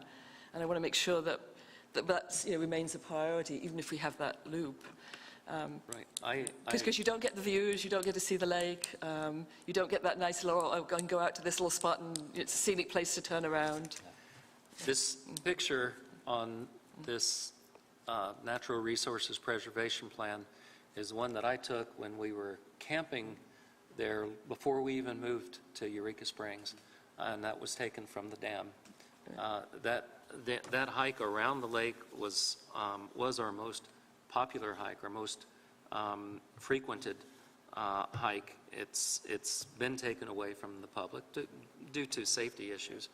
I agree 100% that it should be reopened, but since we're looking at a 2 to 3 year minimum on that dam getting done, assuming we can come up with a grant for $2.5 million, I do agree with you that I think we need the trail extension and these bridges would be a way to open that lake back up. I had somebody in my office just today complaining about, he was an out-of-towner, but complaining that he went up there because he heard about this dam and how great it was and that it was closed.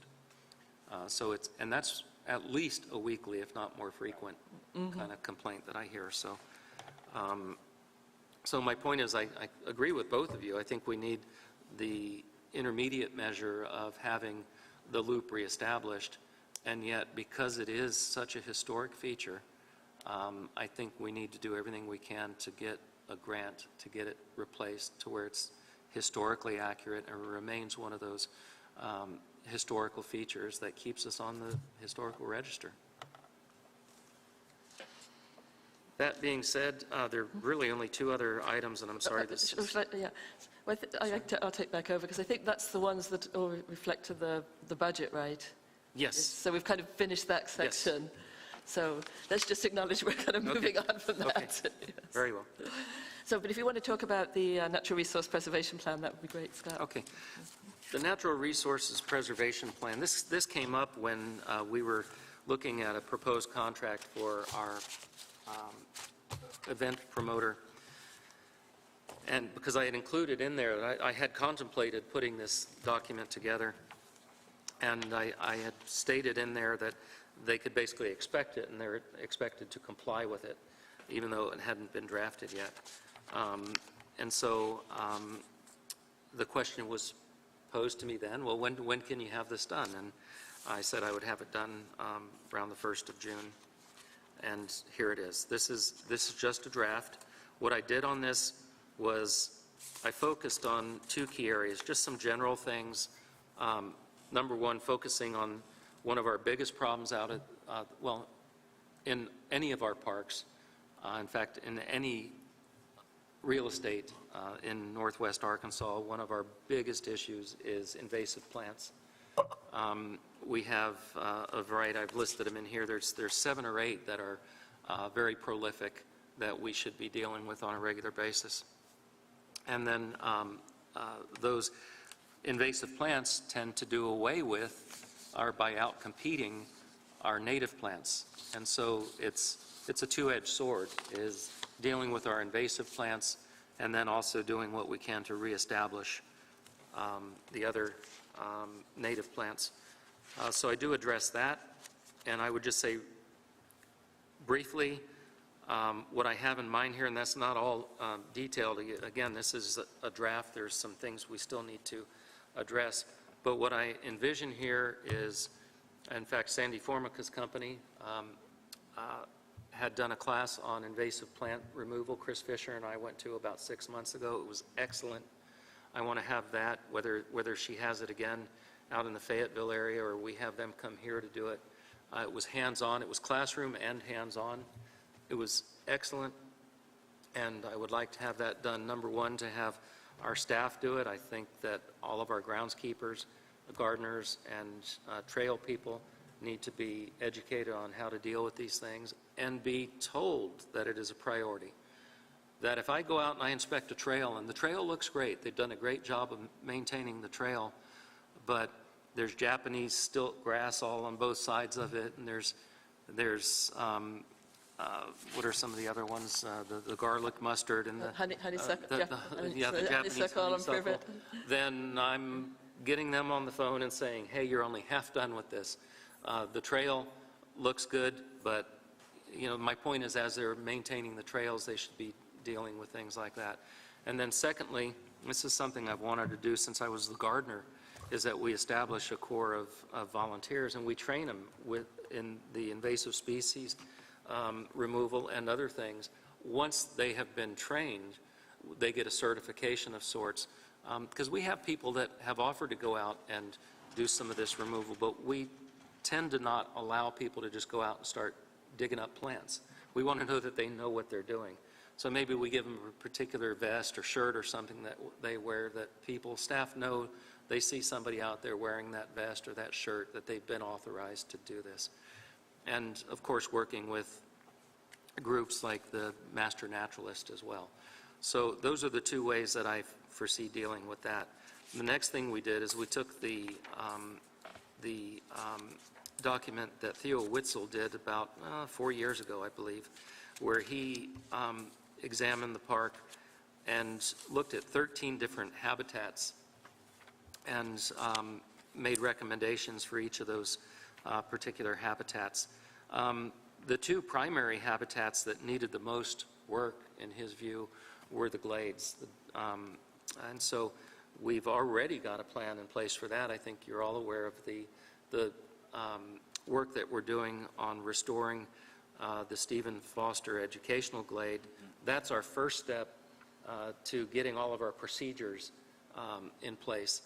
We've got 8 or 10 subject matter experts that we have involved in that come out and work with us in those glades and are helping us to formulate these procedures.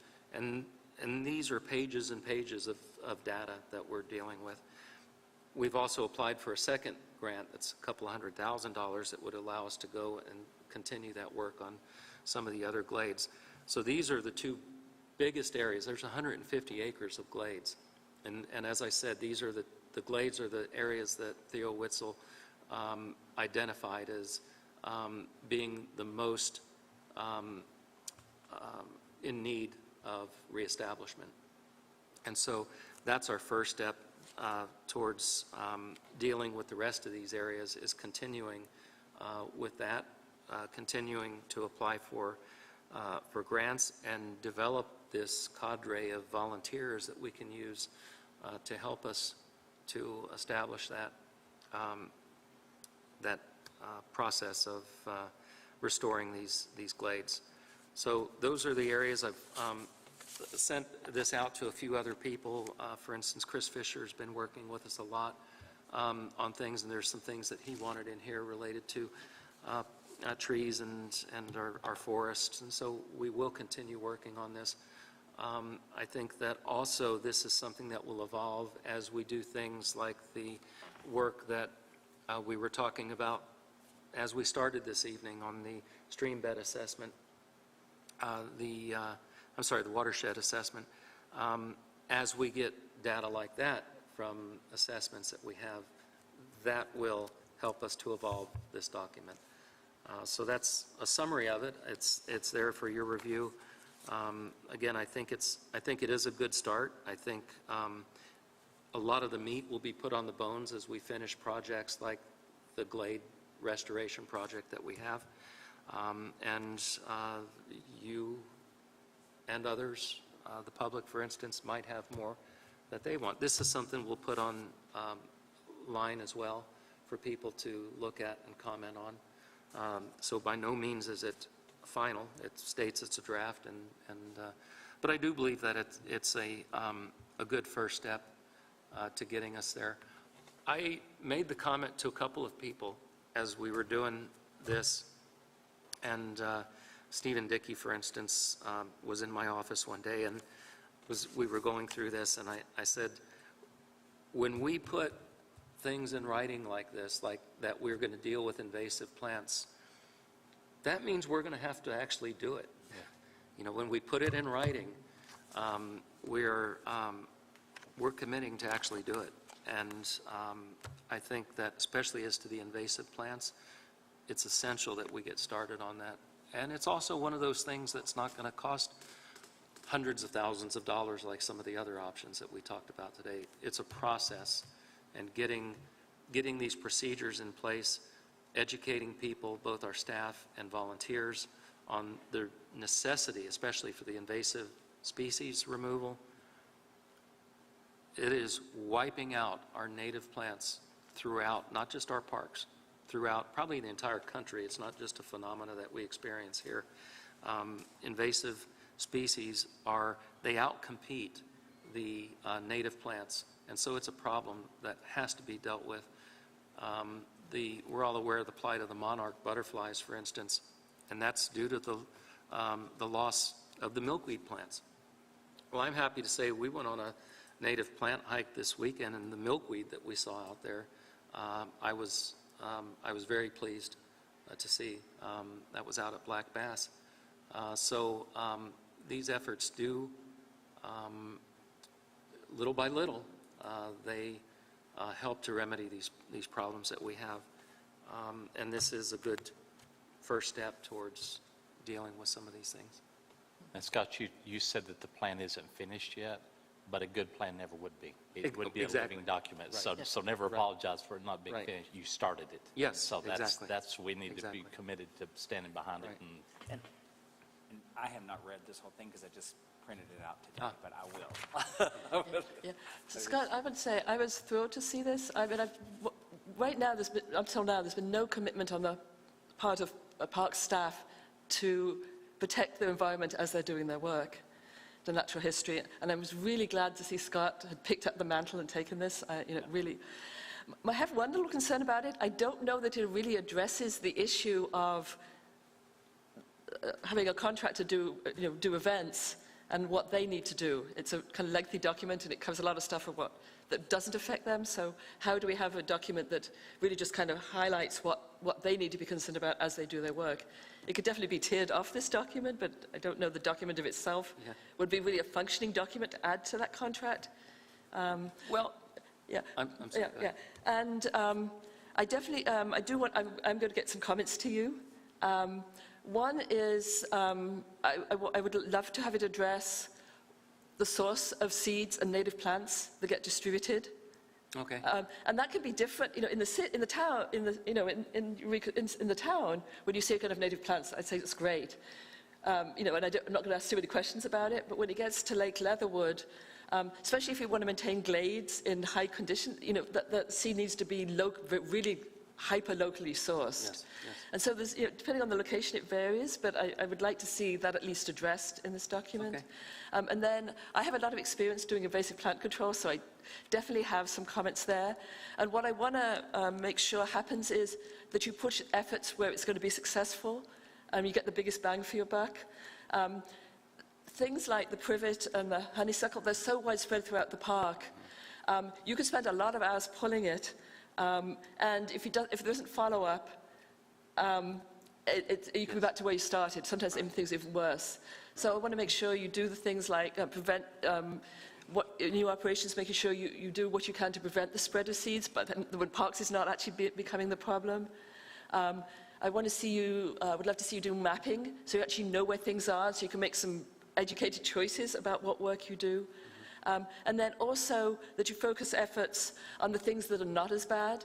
It's called early detection, rapid response. So as things are moving in, you jump on it and deal with it so it never does become that big problem. Right. And that may be the only real source of stop problems.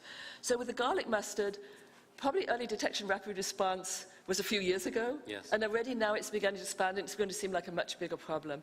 But hopefully we can get set up when the next garlic mustard shows up, you can jump on it and really deal with it. But I will write you some comments and probably end up talking to you more about it. Yeah. And I welcome that input. Again, this was something that is just a first step. Yeah, no, it's great, and I'm really happy you did it. I would also say that we are working towards some of the types of things you're talking about. We have what I call the Native Plant Collaborative, where it started with the greenhouse, and it's how we give back. We were required, as part of the greenhouse use, was that we were doing something to benefit the public. So we've had various classes and plant walks and different things that we've done, but all focusing, since we raise native plants in the greenhouse, among other things, it was, we called it the Native Plant Collaborative.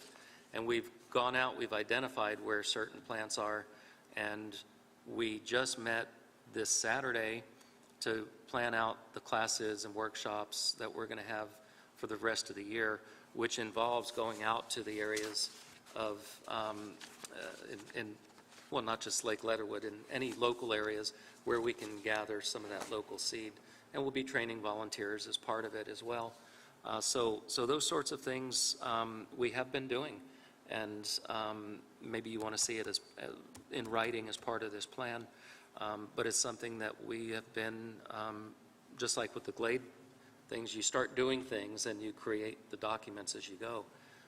But we've already noted where certain, some of our, the species of statewide concern that should be in the glades that are very rare. For instance, the tree-leaf larkspur comes to mind, because we came across a bunch of that under one of the power lines, and so we made note of it, and that's one of the places that we'll go back to collect that seed and put in the glades. So your comments are well taken, and we're working towards that's not part of that plan, but we could certainly add it if we want to see that in writing.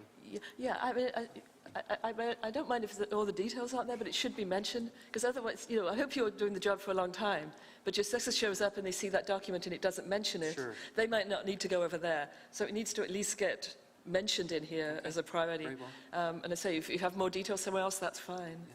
Great. Yeah. Anything, other comments on that? Okay, so I think we're close to wrapping up. Yes. But I did just want to mention next week, there's next meeting in 2 weeks, there's going to be a number of things that are going to need to get discussed that need us signing up for things. One is obviously we need a new vice president. We've also spoken about having a planning committee and a trails committee. So just something to be thinking about, that we will have slots that need to get filled when we have our next meeting. Yeah, I hope those things are all on the agenda, because I think every one of those things are very important. Yeah, I'm making a note on that right now. Well, I took it off what you had written, Scott. So. I'm sorry? I took it off what you had written. Oh, okay. And I think to go back, and not to drag this out, but for what you just said to Scott about this and the plants and all this stuff, it kind of goes back to your comment earlier about when we're gone and the next people, it becomes an SOP. It is important for those details in there, because if something happened to you or anybody else, they need to know this is why we're doing these things. So I think that's what makes us accountable. Yeah. And so I'm very excited to see all that stuff. I'm very ignorant on these plants, and I want to learn about this stuff that you're talking about on these plants and stuff. So does that mean you're going to come to our class and then You volunteer? let me know what it is. I think it's cool. I am not. As long as it's not poison anything. If it's not poison ivy, then And ticks. show me what poison ivy is. Okay. I do want to ask Scott real quick. Yes. On this document, just, you have a Word document embedded in here and I'm just now seeing this, so I didn't print those. So within this document are the Excel spreadsheet for the budget request, right? Yes, and Okay. I went ahead and emailed, some people, some of the commissioners had told me that they weren't able to open those up. Oh, I didn't And notice so, if I could, too. yeah, so I went ahead and emailed those yesterday, I believe it was. Yeah, so if you printed out those documents from the email, then you have everything. Okay. The second email, yes. Okay. Yeah. Well, I hope he does. That's what's going Yeah, so it was just yesterday, and if for some reason you didn't If I receive don't, it, I'll just, come just, down again. just ask me, I'll resend it. Okay, anything else? No. Okay, then let's adjourn the meeting at 8 o'clock. Done. Good job, everybody. That's a lot of information. On our way out, maybe I could have a moment. I'm sorry, did you say, do you have it or can you? Okay, so I'm going to do something here.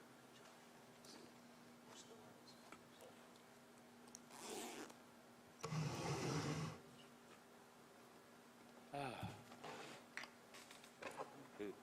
Today was a long one.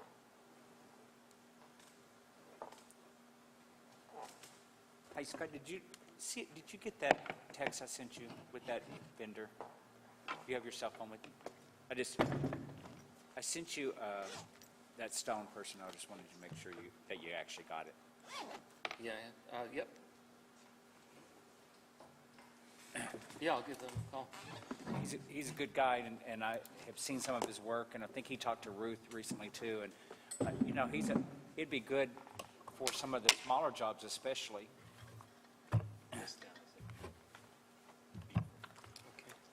Bill, I just sent you this one. Oh, Yeah, and I've never seen a crew Oh, okay, I did get this.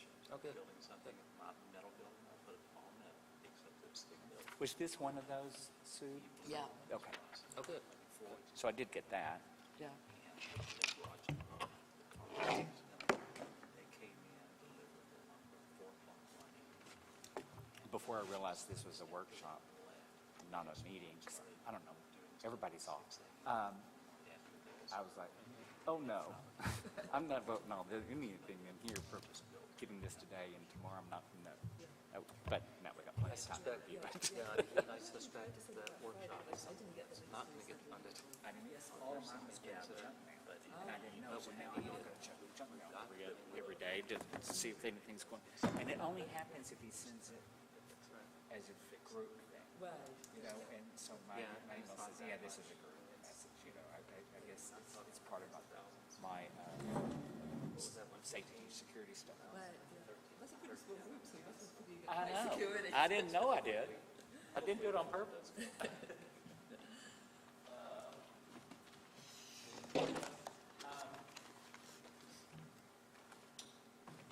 Good night. In my head, I was actually thinking, do I have anything to eat at home? Do I need to stop and get food from here?